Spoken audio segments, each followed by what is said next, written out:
Hello everyone. Today we begin our discussion on the chain rule. We will state the chain rule for a composition of two functions, apply the chain rule together with the power rule, apply the chain rule and the product quotient rule correctly in combination where necessary, and recognize the chain rule as a composition or for a composition of three or more functions. Let's begin by doing an investigation of the graph of f of x is equal to sine of 3x. Now if we sketch the graph, notice it right here in green. And if we then sketch the derivative of that graph, we'll notice something interesting. For one, the derivative has an amplitude that is way larger than 1, which was the amplitude of the sine of 3x. So what could have caused this amplitude to be so much larger? The idea here is that we can see by how much larger it is. It's about 3 times as large, which means that there is a number 3 occurring somewhere that kind of stretches this amplitude upwards. Where did it come from? If we looked at the derivative of the sine of x that we had learned in earlier classes, we know that that would be the cosine of x. But then there is another chain reaction for this derivative of this inside function 3x, which will then have a multiplier effect on that cosine function by 3. So that will stretch the amplitude up 3 times. So the original cosine function is stretched up 3 times. Now this is an example of what we call the chain rule, where we have, by taking a derivative, we take the derivative of an outside function and then multiply that by a derivative of an inside function. Can you name or find the function of f prime of x that represents? Of course you can. It is f prime of x is equal to cosine of 3x times 3, or 3 times the cosine of 3x. Now let's look at the definition of the chain rule. Definition says let f and g be functions for all x in the domain of g of x, for which g is differentiable at x and f is differentiable at g of x, the derivative of the composite function h of x is equal to f o g of x is given by h prime of x is equal to f prime of g of x times g prime of x. Alternatively, if y is a function of u, y equals fu, and u is a function of x, u is equal to g of x, then dy dx would be equal to dy du times du dx. The chain rule states that the derivative of a composite function is the derivative of the outer function evaluated at the inner function times the derivative of the inner function. Note, when applying the chain rule for the composite of 2 or more functions, keep in mind that we work our way from the outside in. Let's use this to find the derivative of h of x is equal to sine of x cubed. In this case, our f of x would be sine of x, g of x would be x cubed, and h prime of x is f prime of x, f prime of g of x, times the g prime of x. That would be equal to cosine of x cubed times 3x squared, and we rewrite that as 3x squared times the cosine of x cubed, and we're done. Now let's just look at it in the other way, where y is a function of u and u is a function of x. So y is equal to f of u, in this case would be sine of u, and u would be equal to x cubed. So then we have dy dx is equal to dy du times du dx.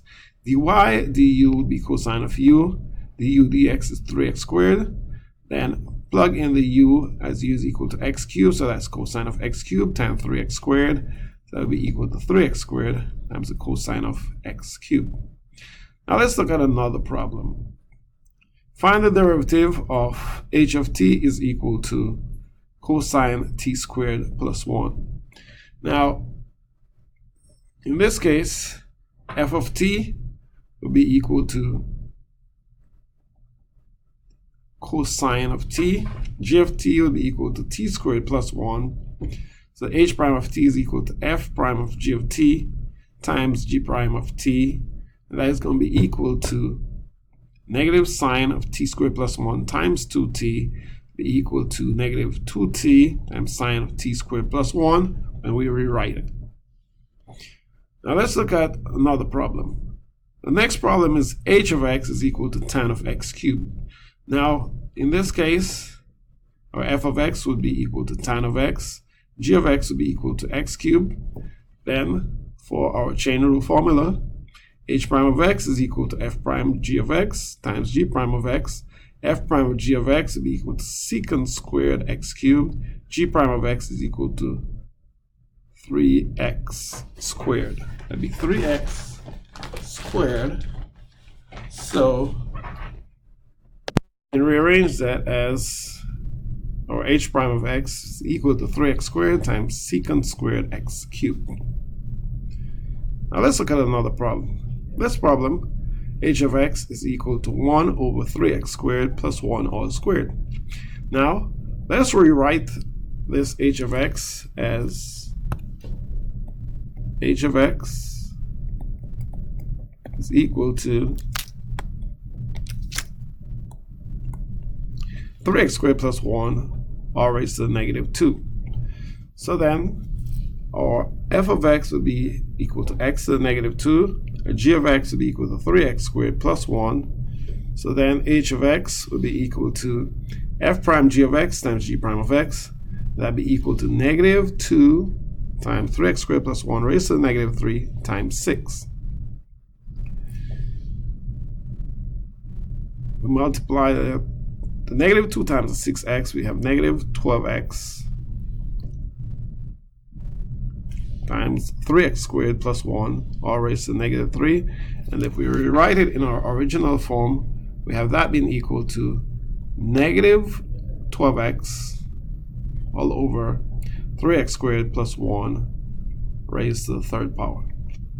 Okay, let's consider another problem. H of x is equal to sine cubed x. Sine cubed x is the same as sine of x all cubed. So we can rewrite this function as h of x is equal to sine of x all cubed.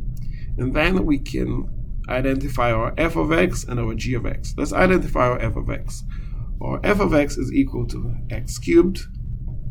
Our g of x would be equal to sine of x. So h prime of x being equal to f prime of the g of x times g prime of x be equal to 3 times sine of x all squared times cosine of x.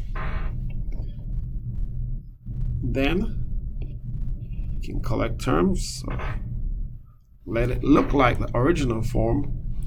That would be 3 times the sine of sine squared x times cosine of x, and we're done. Okay, now let's consider a problem where we have a product and a chain rule included. So let us say we have h of x is equal to 2x plus 1 all raised to the 5th power. If we want, we can write these as rename these as two other functions. So h of x is equal to 2x plus 1 raised to the 5th times 3x minus 2 all raised to the 7th. And let us apply our product rule first. So remember, our product rule said that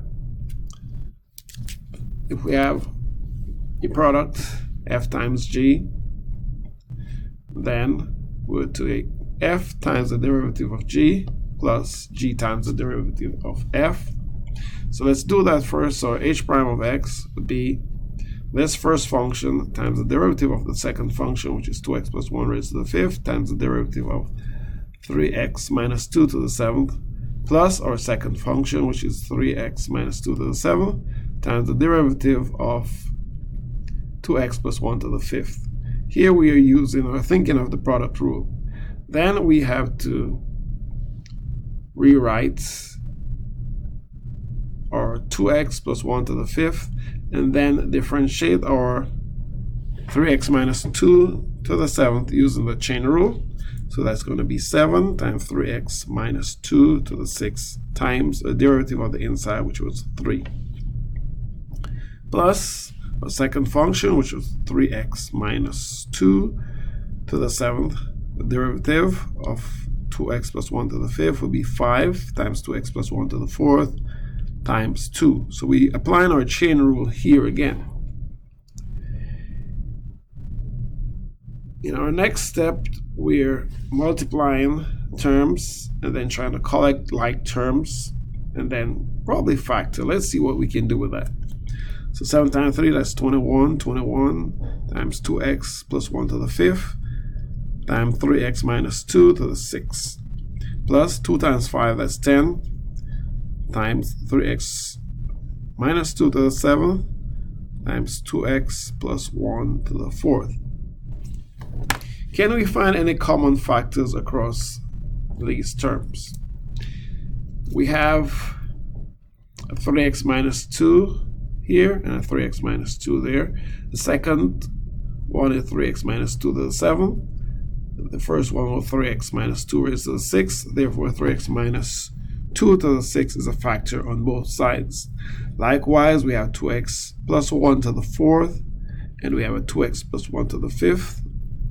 So therefore, 2x plus 1 to the 4th is also a factor. So we can factor out these common factors at the same time. So 3x minus 2 to the 6th times 2x plus 1 to the 4th. We take that out as factors and leave what is remaining inside the brackets, which is 21 times 2x plus 1 plus 10 times 3x minus 2. And if we expand these out and collect like terms, our final answer will look like, or will be 3x minus 2 to the 6th times 2x plus 1 to the 4th times 72x plus 1. Okay, let's look at another problem. The next problem says our k of x is equal to cosine the 4th of 7x squared plus 1. Again, if we see a cosine squared or a cosine of the 3rd power or a cosine of 4th, we can take the cosine function and then raise it to the power. A cosine of your input raised to that power. So let's do a little bit of rewriting here. Here we can write this as k of x is equal to cosine of 7x squared plus 1 all raised to the 4th power. Then we're going to apply our chain rule ideas. So take the derivative from the outside. So we bring this 4 over, so that's 4 times the cosine of 7x squared plus 1 raised to the 3rd times the derivative of the inside, which is the derivative of cosine of 7x squared plus 1. So then we have 4 cosine 7x squared plus 1 raised to the 3rd times derivative of cosine is negative sine of the function, so that's negative sine 7x squared plus 1 times the derivative of what was inside, so that's times the derivative of 7x squared plus 1. Okay, let's take that the next derivative of 7x squared plus 1, that is 14x. So that's a power rule, bring the 2 times the 7 over and 2 minus 1, so that's what we have, x to the 1, so that's 14x. Then so in this line we have 4 times cosine of 7x squared plus 1 cubed minus the sine of 7x squared plus 1 times 14x.